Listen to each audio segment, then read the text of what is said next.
Just freebasing it. Just mango juice. There's got to be somebody somewhere who has an idea that you should drink some form of semen every day for some sort of health benefit. Oh, I thought you meant water of some kind of temperature. Usually Well, what hot. I mean is there's a whole section of people who Hot semen. who still believe in... There's still a market for rhino and Buy tiger that penis, calendar. right? Hot semen. Is there a thing as well as like eating animal penises about animal semen? Not really. There isn't, though. No, there isn't. Not really. No. So you're saying There's a not a chance. no. It's not a flat no. It's a Well, not really. We eat a lot of crab semen, but that's because it's delicious. Speak for yourself. I don't know. I've Yeah. met some pretty cool crabs. I mean, at the end of the day, it's totally harmless, right? It's a mental, it's a sort of like shame / sort Lots of protein. cultural thing, right? Yeah. I mean, Yeah. As a drink, it's not bad to Wait, drink. are It's you just the gonna idea. admit something to us right now? Yeah, Look, actually, man, there's... it's only society that tells you it's wrong to drink semen, but it's not actually unhealthy. Did you know that? That's right. That's what the government doesn't want you to know, man. Yeah, that's right. No I've got a carbs. free ebook that I can. Let's talk more about that off mic.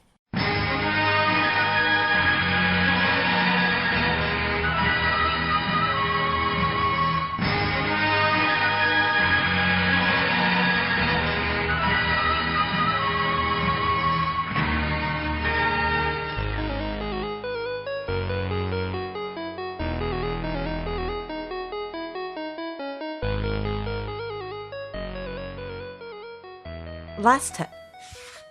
Wait. Has Bjorn been using my diary to write down his stand-up routines? Is that how he thinks I speak? Note. Make Bjorn buy me a new diary. Now. Last time on Polymorph Self, the epic saga of seafaring Seyda. Returning to our ship from our adventures and temple plundering, we spotted an anti-theophanite vessel anchored nearby.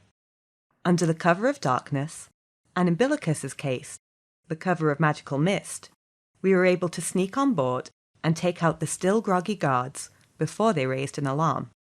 Hjani, in a wonderful demonstration of spiritual growth, cold-clocked the remaining guards instead of snapping their necks. I'm so proud of her. While we took care of the guards on deck, Bjorn and Billicus checked out the hold and found something awful. Hjani Kitu, the Silver Jerk. It turns out that after our princess rescue mission and mission adherent, Hjani followed some anti-theophanites through their portal and was promptly captured and locked up on their slave ship. Some big hero she turned out to be. But if she has been here all this time, who did Bill the lowly doorman see? Kitu claims she is being imitated by a drake, which if true is a terrifying prospect. 2 Hjani Kitus. But before we deal with anything else, we have an anti-theophanite priest to interrogate. You are standing on the deck of your second captured ship, a 2-masted caravel. Anchored in the nearby bay is your main ship, a sturdy 3-masted carrack, flying the purple and white flag of the slavers. The sea waters are blue and remarkably clear.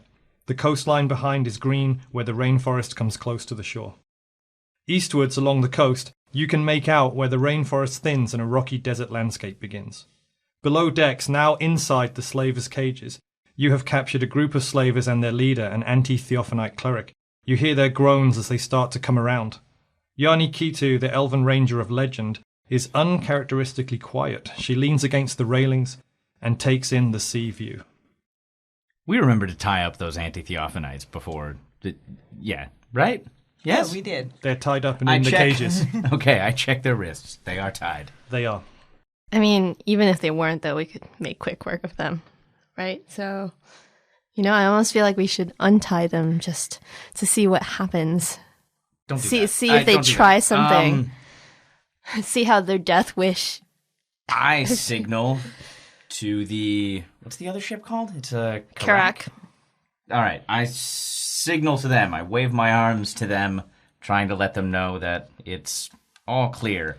They see you through their spyglass, and you see them start to pull up the anchor, get the sails ready, and you can take it as read they're going to be sailing up to join you across the next 10-15 minutes. Great. Seyda. I watch Hjani Kitu. She's What's she doing? Okay, I'll expand on that in a moment. Billy? I will... Is my wolf on deck? I can't remember. Your wolf is on the other ship. Okay. Then I'll just... I'll take in the view. Okay.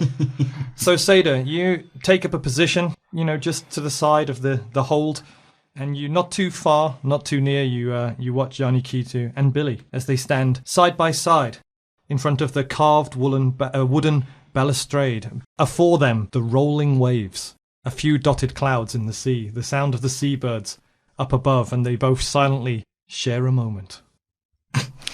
Gorgeous, just too beautiful. I don't know why, perhaps I dreamed this, but I have this memory of me throwing myself into a rowboat and rowing away as quickly as possible to get away from Hjani Kitu. That's right. You actually, what we should have mentioned in the recap just then is you are in a rowboat floating on the waves between the two ships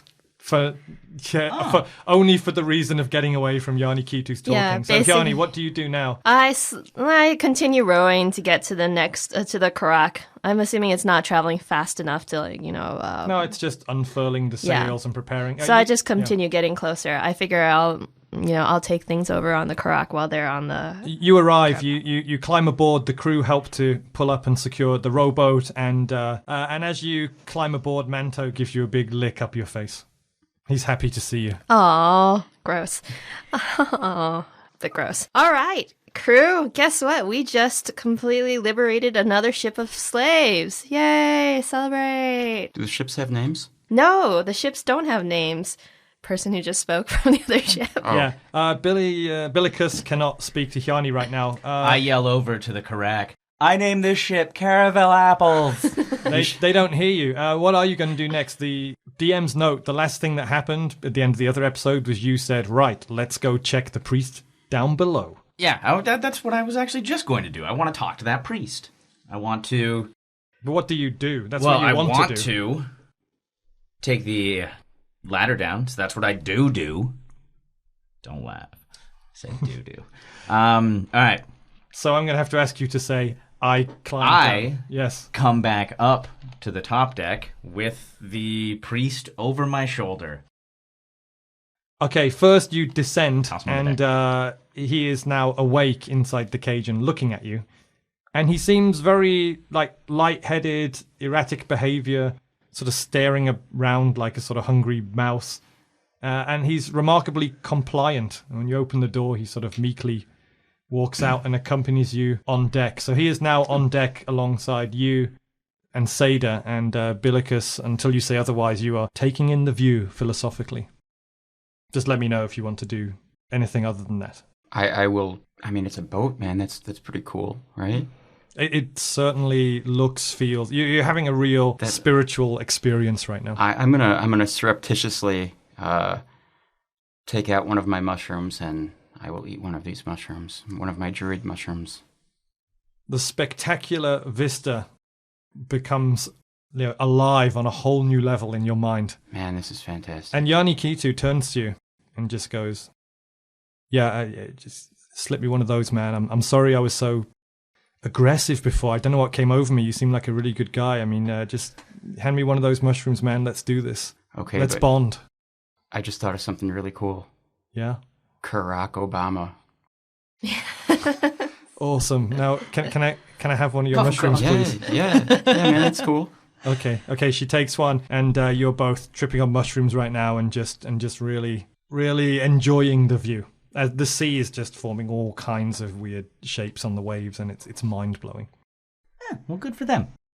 Okay, Seyda and Bjorn, you have this guy, and right. I'm the guy. Go ahead, ask anything you want. What are you doing with the ship? Where are you going? This is my ship. Where are you going? Well, you wouldn't believe me if I told you. Try us.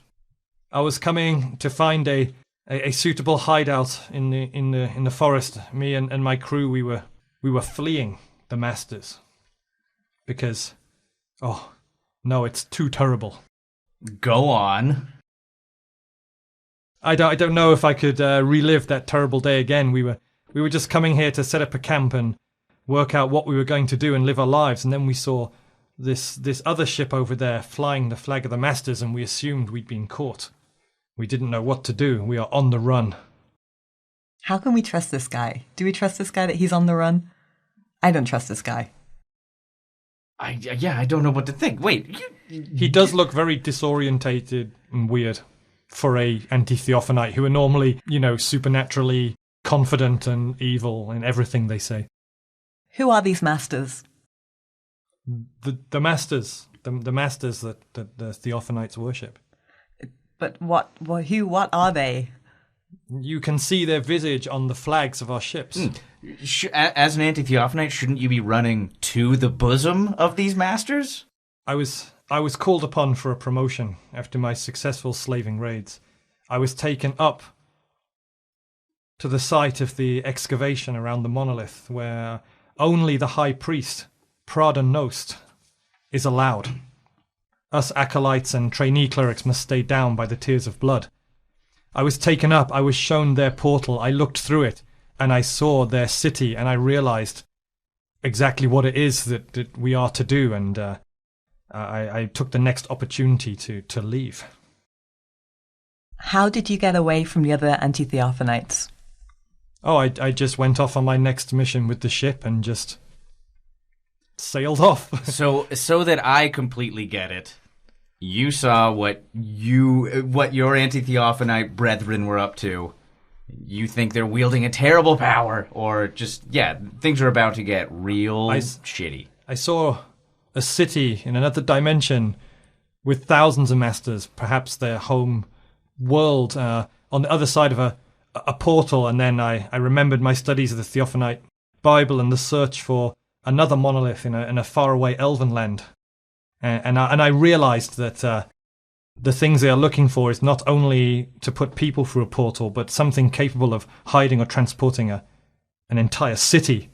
And I realized they mean to bring their city to this world, which would mean the end of this world. I know this sounds crazy, as our whole religion's about bringing isn't that the what you voice. signed up for, pussy? But I saw it. It is too terrible. It is a fate. I've been on the wrong path, and I've run away, and I deserve any punishment I get. All right, you might, Seyda, you might hate me for trying to humanize this guy, but hey, what is your name, little buddy?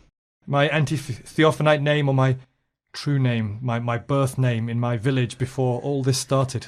First, anti-theophanite name. Second, birth name. My anti-theophanite name is Grand Inquisitor Swinicus. Have you met Pigicus? Forget it. Anyways. There is a Pigicus? Your birth name, please. I know no priest by that name. Doesn't matter. You know what? Forget I said anything. What's your birth name? This is a huge waste of time. We don't need to know this stuff. I want to know this My stuff. I want to name- humanize this guy. I can say it now. Please. I had forsworn that name, but my name is Billy Smith. Oh, okay. Typical. It's really typical. Yeah. We actually should have made a bet before that. I would have won, or, we both just would have won. I'm not going to take you against that bet. Yeah, that's fine. Yeah. All right, so what can we expect to find when we reach the Tears of Blood and where the masters are?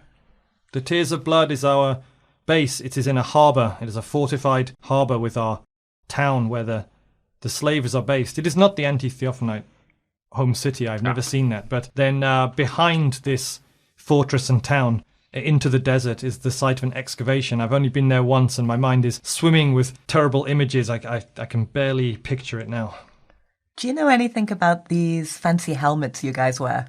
I'm not allowed to wear them. Only the high priests can. There is one helmet-wearing high priest at the Tears of Blood. He is called the High Priest Prada Nost. Are there any other helmet-wearing high priests that you know of? No, Prada Nost is my lord and commander. But not anymore. We need some more of these helmets. We have 2. We need 4. We have 2. I think 2 is enough, but maybe we've somehow killed all the guys that wear these helmets. I think we need 4. They're called mind jammers. Okay, yeah, fine. All right. I don't want my mind to be jam. Do you have any more questions for Billy? I'm done with this guy. I got nothing else. All right, we can just save this guy. Maybe the dog is hungry, I say with a pointed look at Billy. Hjani and her Karak catch up. Now you have 2 vessels side by side. It is time to name them and be on to your next destination. Billy, what will you name the big one? Barack Obama. Cool. Isn't that a meta thing, though? Sorry, guys. It's an awesome joke, but... Doesn't matter. It sounds like it could there be is no an Barack Alvin Obama language. in your world. To you, that would be a totally weird, senseless Well, non-reference. It would just be a boat name. So I guess Yeah. Caracafella Records isn't going to work either. Keep going. I got nothing. I would get- No, well, I was gonna name mine. I was gonna name it Dwayne Karak Johnson. And I was thinking, for your boat, Henry Caravel. Wow. Hey, as long as no one else has come up with one, that's the best one. Hey, whoa! Caravel apples. Well, I was choosing not to remember that one. I like that one. It's I cute. like it too. Yeah. I want to be on the cute boat. Caravel apple. Although we're not supposed to be including meta jokes if possible, Barack Obama is definitely winning right now, so keep going. So, your credit where credit is due. It's good enough. It's good enough to bend the rules for. Okay, the Karak is now named Barack Obama. Yay. As it By- should have by been from the merit. start, yes. By merit. There are a lot of good suggestions there. Usually we don't want to go meta, but I mean, we recognise talent on this show too. Mm-hmm. Wow, the DM says with a nod and a pickup of his coffee. We recognize talent here. Praise from Caesar. Praise from your god in this world. Yep, Barack Obama. I'm writing that one down. What? Okay. What about the Caravel? Caravel apples. So far, Henry Caravel is winning. That's not nearly as good. I thought this was a democracy, and I vote for the apples. It's not a democracy. Carry on. More suggestions. Lee Caravello's putting challenge. Jesus Christ. Well, yeah, Robyn has a point. Actually, on traditional pirate ships in our world, they're actually fairly democratic, right? There used to be a one-man, one-vote system for all major and decisions. no women. So, no, well... I think in Pirates' defense, I think that was mainly because the opening situation was no women when they take the vessels over, yeah. No dames. Barack Obama, and so far... Caravel apples. Well, you've got one vote. Bodicus. Boticus. Boticus is a good one. Any more suggestions as well? Well, see, Billy's got the deciding vote, right? If you can't vote in that, I'm assuming you're voting for your own ones. So Caravel Apples has got one. 2. You're not saying it right. Caravelociraptor. Billy, I guess you're either going to put it into a tie or What are my two options? Henry Caravel. I can't even say about that. I think that's good. Henry Caravel or Caravel Apples. Aren't you mispronouncing that? Yeah. Can you say it again then? Caravel apples. Oh, that's good. That's got just the right amount of sass to it too. So basically, we have to call it Caravel Apples every time we talk about this vote. Yes. I'm down. All right. I would have just voted for Bodicus, so it would have won anyway. So it's Caravel apples. In that voice too. Yes. Apples. Okay, well, you let the DM be known. That's all on Bjorn. And by Bjorn, I mean Colin. So, Caravel Apples. Apples. I don't think you're putting the right attitude in there. Put some S's at the end. No. And a Z. DM is not going to do that particular type of voice. Okay, so they're the names of the ships. It's all up to the players. Barack Obama and Caravel Apples. So your ships are named, and I would prefer if you just didn't say it if you're not going to say it right. Caravel Apples. And also a blast of lightning comes out the sky and destroys Bjorn's dick. How? You are now a eunuch. Okay, no, on a serious note, the only other tip, well, you know Stash Village, which you're moored off. Mm-hmm. You know that somewhere are the Tears of Blood, and you know the Portal Island. And the only place you know the rough location of you haven't been to yet is Ertalis, which was the previous decision, right? Which is eastward along this coast. Yes, I say we continue going to Ertalis. Okay. You Moored sail off away. Stash Village is going to be the name of my Jimmy Buffett type record that I release. I second Hjani's motion because I'm just pumped on democracy right now. Wait, where are we going? Etalis. You are going to sail east along the coastline until you reach the place the crew told you of called Ertalis, some form of religious colony. that you know nothing else about. I have that written down. I'm an idiot. Hjani has it. I got it. Let's go, kids. Okay. You, this is the mid-morning, and you sail away. You can't sail too close to the coast because it's not all coves and beaches. Sometimes it's rocky and dangerous, so the captains take you a little bit out into the deeper waters, and you start to sail along. Now, an hour goes by, and then this happens. Looking across the placid blue waters, the warm sea wind billows your clothing and ruffles the ship's sails. And by the way, Hjani, Kitu, and Billicus, how strong are these mushrooms you took? How long's the mushroom trip They're last? druid level strong. Right, so you're pretty much going to be okay, but Hjani Kitu is just Yeah, she might be right. tripping balls for hours. Yeah, she might need a ride home. Like an 8-hour trip, okay. But I'm assuming it's half for you, Yeah. at least. You know your stuff. Okay, good. So Hjani Kitu definitely just seeing things right now. Wait, which boat are we on? Are we all on Caracal make a Bomber, choice. Or are we on Usually you're on Caramel Apples? Usually you're on Karakabama. Would anyone? Well, you know what? We're all together on on Caracal Karakabama. We'll have to take the usually because we've started now. So you hear the splashing of water against the hull, the creaking of the timbers and ropes, and the caw of seabirds overhead. Then your attention is caught by the other ship, which is ahead of you. It lurches and veers, changing course suddenly. The crew are running around the deck. One or two use flags to signal you. Then you see it. A little off the ship's port side, there is a huge dark shadow in the water. It seems to constrict and expand, creating a burst of speed and power. Seconds later, it is under the caravel, and 8 long tentacles rise up to surround the vessel. Caravel Apples is under attack by a giant octopus. Do you think he likes them apples? Yeah. Yikes! A giant octopus. I mean, shoot. Well, I automatically get my bow ready to loose some arrows. Wait, sorry. Was there like an armament on this ship? Wasn't there one of the, what did we call them? Guns? Fire guns? A ballista, like an oversized. Yes. It's an oversized, just like a massive crossbow, essentially that fires spears. Man it. You man the ballista. I've got throwing axes. Okay. I ready my throwing There's axes. like a good couple of 100 meters between you and the ship in front, but yeah. I cast Speak with Animals. Okay, you're not within range of the octopus. You said again, not yet. You could order the ship to catch up, but or you could prepare that. All right, I'll prepare it then. Hjani Kitu turns around and just starts going, is anybody else seeing this? A giant octopus. It's real. Woo! Wow.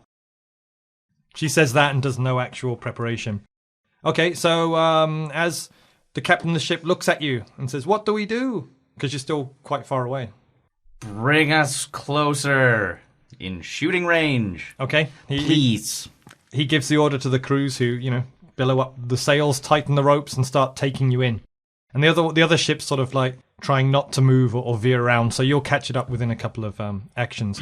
So at the moment, the only person who can do anything to it is Bjorn has manned the ballista, which is it's quite far away, but you could perhaps make the shot. You can't see the body of the beast, but these tentacles are rising up around the caravel, and you see that 4 tentacles are grabbing the body of the caravel and crushing it, and the other 4 are trying to catch and hit their crew members. Now, what I'm going to tell you off the bat is that, if someone wants to make a note, is that your caravel has 90 hit points. So, there's an actual, damage it can take until it breaks up. And caravels have an AC of 13, because they're just huge, big wooden things sitting without much mobility. And they hold up to 50 people, 25 crew, 25 passengers. Is there anybody on it that we care about? You don't care about every individual ex-slave? Shut up. What about Karakabama? Yeah, Karakabama has 160 hit points. Oh, man. An AC of 12, and it can hold... needs a minimum crew of 20 people, 25 optimum, and it can hold up to 80 people altogether. It has 160 hit points. I feel that you just jinxed Karakabama by asking that question. By asking how many hit points. I was gonna tell you. Oh, you were gonna throw another squid at us, bro? How many people are on each ship right now, by the way? It's a good question. They have skeleton crew, so... Skeletons? Spooky! The crews are 25 each. There's like 50 crew members you rescued. On top of that, 5 to 10 sort of random people who are in the hold. And then the caravel has about like 20 people in the cargo space who don't count. What? And some plus ones for the ones that have girlfriends and boyfriends. Oh, I see. Yeah, the people in the hold don't count as crew members or passengers because they're literally locked up in the cargo space. So from here, the AC for you to see, you can only see the tentacles, right? So you'd have to, or you could try and guess where the body is and shoot sort of a looping shot into the water, or you could go for a tentacle. That's exactly what I do. I shoot You for try the to- body. Okay, so you can only see a kind of shadow of the body under the water next to the ship. Its AC is usually 18. Now you're far away using a ballista you've never used before, so actually you have to get 20 to succeed. What's your ranged attack bonus? So that's your base attack plus your dexterity. Oh, really? My base attack is 3. My dex is 4, so that's 7. So you get plus 7. You've got to get 20 or above to make this shot. So you have this huge harpoon spear with a barbed end. You're going to shoot it up in a loop and try to get it to drop down onto this sort of shadow in the water. That's a 17. Plus 7 is enough, baby. Okay, you crank the ballista and sort of angle it up. Everyone's looking at you like he doesn't know what the fuck he's doing, and the crew are skeptical. But in your mind, you're making all the trajectories because you're a rogue, expert at ranged attacks and working these things out on angles and climbing. You just put it up there, flies through the air, and just slams right into the water, exactly into this shadow. And you see all the tentacles sort of like writhing about Like Kermit the Frog. as you hit. So that's All right. that's 2d6 damage. And I then ask for a hot grande Americano and hope that he spells my name correctly. Because a lot of ballistas get it wrong. I was going to go with Ballista Flockhart. But that's 2d6 damage, please. It's good. That was a good one. Ballista, we're home. That's not Harrison. That's 5 and a 5. That's 10. Okay. So you slam the giant octopus's underwater body for 10 points of damage as your ship closes in. Now, between now and you closing in, I'm going to roll its the damage of its 4 crushing tentacles on the body of your caravel. well, there goes talking to it. So You could still do that when you get up there. It's going to be the next round. It was you just need a something prank, for your bro. boo-boo? Now, when its tentacles are constricting, Who threw that? I'm real sorry about my friends. its constriction damage is 2d8. So we need to roll 8d8 worth of constriction damage that it does while it's not engaged in combat. So I've got one here. I've got 2 in my hand. You guys should have another. Yeah, I'm going to chuck this one Oh, over. you guys don't have a D8? Yeah. Oh. Should we just roll twice then? Yeah, roll all those Okay. twice, and this is how much damage it manages to do on its ship crushing. Whoa, my God. Whoa. Good Okay, roll. sorry. Give me a total. What's the first one? Let's see. 8 plus 6 is 14, plus 12 is 26. Okay, roll them again. Come on. Okay, 5, 6, 7, 8, 9, 10. Another 10. So as you're sailing over and after you do your damage, it's 4 tentacles on the ship constrict and do 36 points of damage to the 90 hull of the caravel. Ooh. Okay. Yeah, I don't know why I congratulated you on that roll. First time. Okay, and Sorry, ex-slaves. and now I'm going to roll to see how many of the crew members get sort of pulled overboard by tentacles. I'm just going to do it like this. This is terrifying. And as you are pulling close on the boat after you've made your shot, you see the crushing damage, and then you see the 4 loose tentacles three of them manage to like grab onto crew members, lift them up, so the tentacles are like, as high as twice up the height of the ship. So swirl them around in the air and then constrict and pop them like grapes, Oh, no. and then drop them into Wait, the didn't sea. we write down the number of crew members?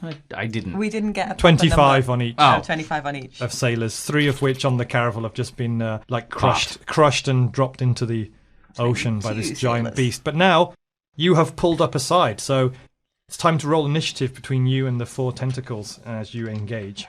So I'm rolling for the octopus, which has initiative plus 2. 6 plus 2 is 8 for the octopus. Hjani. All right, I'll go first then. My initiative is +5, and then I just rolled a 9, so 9 plus 5 is 14. Bjorn. My initiative is +4. And that's an 18 plus 4 is 22. Bjorn gets 22. Seyda. My initiative is +7. 19 plus 7 is 26. Awesome. Billicus. My initiative is 2. Yeah, like +2. Roll a d20. Okay. So 22. Natural 20. Yes. So as well as 22 giving you your place in the order, since you rolled a natural 20, you go first, or at first. So you are now right alongside. Between the two ships, you can see the dark shadow in the water. The 4 tentacles are grasping the caravel and continue to do that. The other 4 are sort of snaking up and around all of you, ready to attack. Billicus, you go first. What's your action? I cast Speak with Animals. Okay, you cast Speak with Animals. And now I speak with the tentacle. Yeah, beast its intelligence thing. is 2, so Oh, you man, can he's- ask it sort of very simple questions, and you can get sort of yes or no grunts back, man. essentially. Stop! So you're reading its mind right now. What question do you like put into its mind? Why? A series of grunts appear in your mind, and an emphatic feeling that it appears that you have sailed into its territory and it is aggressively defending its waters. You can have one more question. Please stop. You get an aggressive defensive reaction, as if to say, leave, my area and I will stop. All right. So that's So- what you've gleaned. And you can get one more bonus general question. Say about its life, hobbies, or past experiences.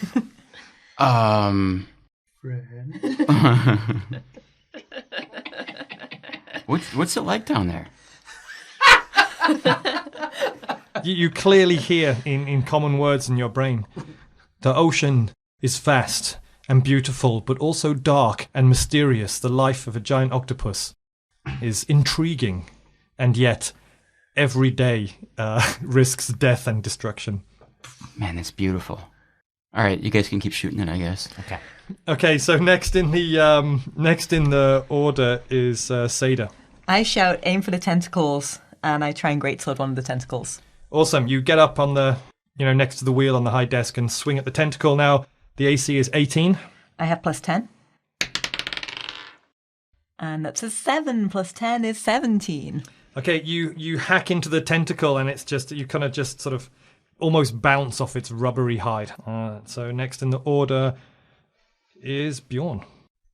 This is a cruel mistress, I say to myself as I aim with the ballista again.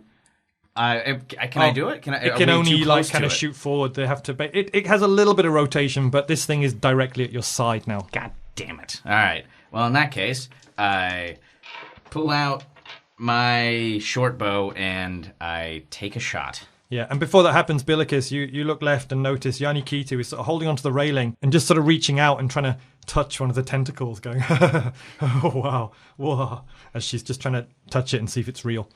All right, here I go. That's 4 plus a 7, and that's not enough. Yeah, the arrow sort of sticks into a rubbery tentacle, but doesn't appear to do much, doesn't appear to penetrate. I shout out, I'm getting sick of this squid. Hjani. Oh, it's my turn. Okay, I rapid shot 2 arrows into the closest tentacle. Okay, with your rapid shot adjustment, what's your bonus? Okay, so normally it would be a +10, so it's a +8 for each shot. AC 18. First shot is 15 plus 8, so that hits 23. Yep. And then the second shot is 4 plus 8, so that second shot doesn't hit. Okay, roll the damage for the So first shot. the damage is 1d8 plus 1. 1d8. This one, right? 8 plus 1, 9. Okay, your arrow penetrates the tentacle and rips out the other side, and that green ooze comes out. And it's not disabled, but it's flapping around, and the sea churns around the dark shadow of its body as it writhes in pain. I wonder how this thing tastes. Well, you know what? You're going to have octopus for quite a long time if you win this fight. Giant calamari. Yeah, right? This is huge. You could literally feed a city on calamari for a month if you managed to bring this thing in.